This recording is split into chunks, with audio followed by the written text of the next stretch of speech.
कधीच नाही चुकणार तुमचे फेवरेट टीव्ही शोज झी5 सोबत, तेही एकदम फ्री। मग कशी झाली मीटिंग? एक नंबर। आशू आजारी आहे ना, ते माझ्या पथ्यावरच पडलंय। भाऊ आणि काका असताना सुद्धा प्रेझेंटेशन मिस दिलं। भाऊ आणि काका काय म्हणाले? काय म्हणणार, माझं कौतुक करायला शब्दच नव्हते त्यांच्याकडे। ते आलेत का घरी? नाही, ते डायरेक्ट ऑफिसला गेले, काहीतरी काम आहे त्यांचं। ते म्हणाले तू घरी जा। काय ग, घरात सगळं ओके ना? म्हणजे आशूची तब्येत? नाही, त्याला बरं नाही वाटत आहे, अजून झोपलाय तो। त्याचीच काळजी करतेस की काय? मलेरिया झालाय त्याला फक्त, असं डॉक्टर म्हणाले। त्यात कसली आली काळजी? आता आई समोर आल्यावर थोडासा चेहरा पाडायचा, रडून दाखवायचं, झालं। तेही बरोबर आहे म्हणा। नाही पण काहीतरी विचार नक्की चाललाय। शिवाला घरातून हकलवून देण्याचा विचार कर। किटू डार्लिंग, आता त्याची आपल्याला काळजी करायची काहीच गरज नाही। शिवा स्वतःच्याच हाताने ते करणार आहे। ते आहेच, पण आता ही वेळ चांगली आहे सुहास। आधीच आई तिच्यावर एवढी चिडली आहे, फक्त आपण अजून भांडण लावून दिलं ना, मग त्या शिवाचा पत्ता कायमचा कट होईल। पण तू काही ठरवलंयस? त्याचाच विचार करते।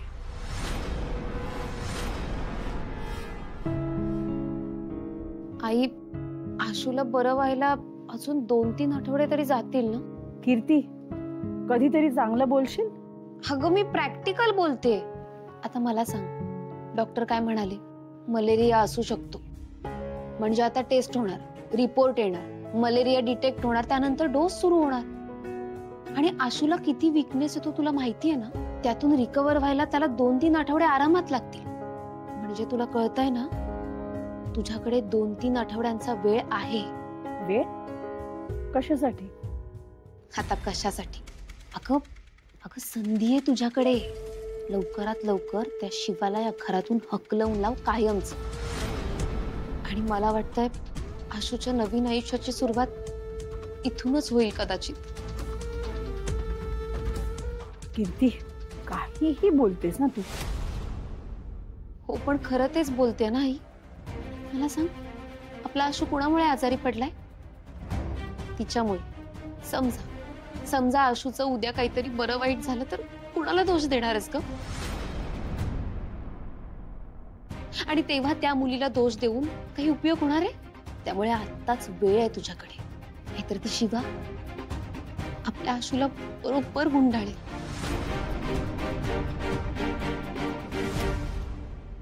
ए थांब, काय ग? आईने काहीच सांगितलेलं ऐकायचं नाही असं ठरवलंयस का तू? नाही, मी आशूसाठी खिचडी करून आणली होती।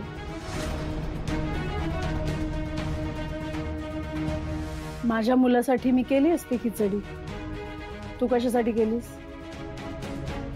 सीताई प्लीज, अहो असं काय करता?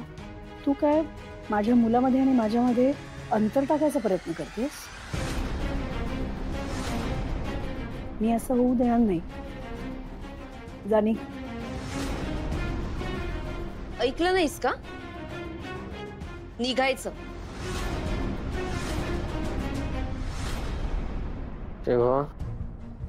आशू,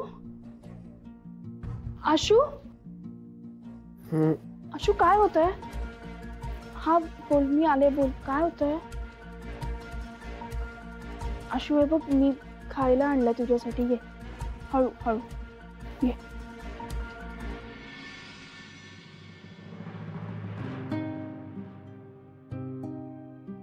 कसं वाटतं तुला? हे घे, मी खायला करून आणलं तुझ्यासाठी खिचडी। नको। असं काय करतो? खाऊन घे, बरं बरं वाटतं। ए, तुला हा आगाऊपणा करायचा नाही असं सांगितलंय आईने। कीर्ती, आता त्याने खाणं महत्वाचं आहे, खाऊ दे त्याला।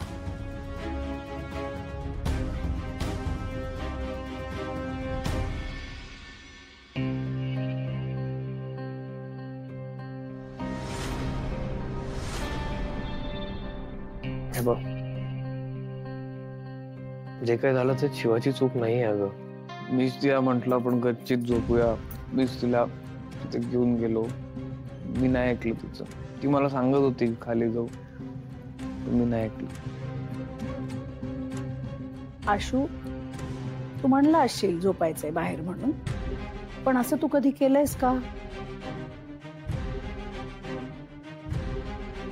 मग ही कल्पना तुझ्या डोक्यात कुठून आली? कोणामुळे? माझ्यामुळे.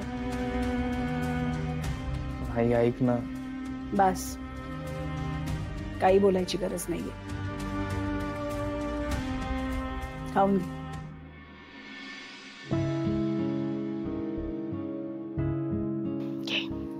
ऐक, आय एम रिअली सॉरी.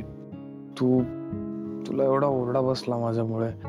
तू आईचं मन जिंकायचा प्रयत्न करतेस आणि माझ्यामुळे.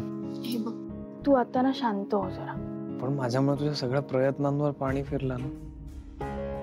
हे बघ, तू आता बरं होणं जास्त महत्वाचं आहे. बाकी कसला विचार नको करू. बरं, हे घे, खा. बस खा बरं. नाही, मी आराम करतो. मला खा.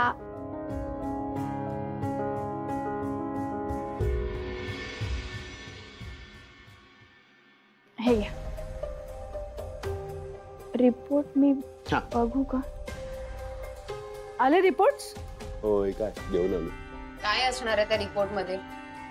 एवढे डास चावलेत, मलेरियाच असणार. डॉक्टर सुद्धा म्हणाले होते ना.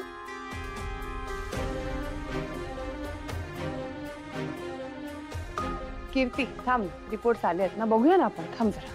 काकू अगं केवढी थंडी भरून आली होती त्याला. मी सांगते ना मलेरिया आहे.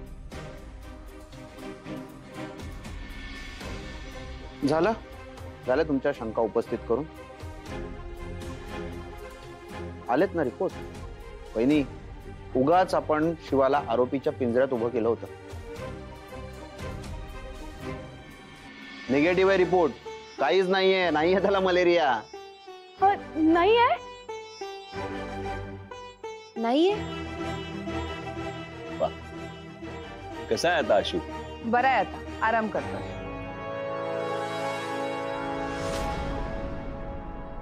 शिवा, तू आशूची खूप चांगली काळजी घेतलीस म्हणून तो लगेच बरा झाला. नाही भाऊ, मी नाही. उलट सीताई पूर्ण वेळ त्याच्या शेजारी बसून होत्या. पूर्ण वेळ. अगं हो, पण तू पण तर काळजी घेतलीस ना. काढा बनवलास, तो दिलास. तो काढा मी फेकून दिलाय हे जर यांना कळलं तर हे लोक मलाच लेक्चर द्यायला लागतील आणि पुन्हा या शिवाला सिंपती मिळेल. त्यापेक्षा काय म्हणत होतीस काढ्याचं? त्या काढ्यामुळे काही झालेलं नाहीये. मी तिला आशूसाठी सूप बनवायला सांगितलं होतं, त्यामुळे आशूला बरं वाटलं.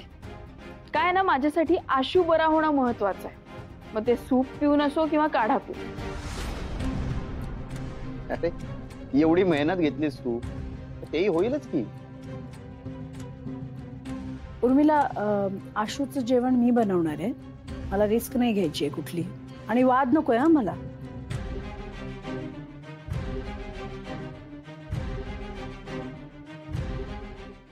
झी5 ॲप डाउनलोड करा आणि पहा सर्व एपिसोड्स एकदम फ्री.